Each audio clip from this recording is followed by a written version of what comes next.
Hello bachcho, let's read the question. Question says, comment upon cell division is a continuous process.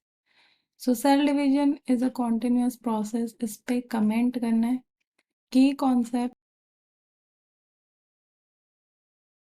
तो cell division. So जो cell होता है वो basic functional and structure unit होती है of a living organism. And जो cell division होता है ये प्रोसेस होता है इन विच वन सेल जिसे पेरेंट सेल कहते हैं. सो जो पेरेंट सेल होता है वो डिवाइड करता है to form two new cells. And ये जो दो नए सेल बनते हैं they are refer to as daughter cells. And after cell grow to their maximum size, जब सेल ग्रो करता है to their maximum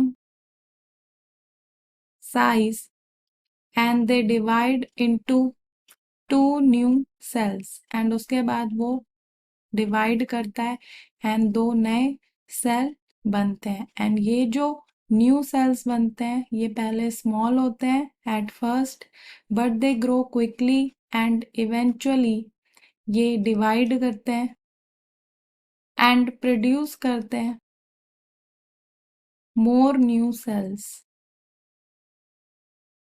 एंड ये जो प्रोसेस है सेल डिवीजन का, this process keeps repeating in a continuous cycle.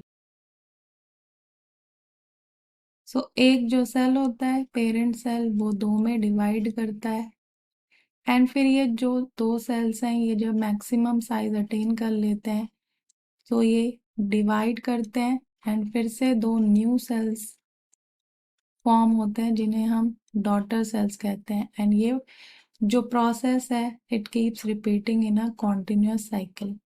So यह cell division is a continuous process.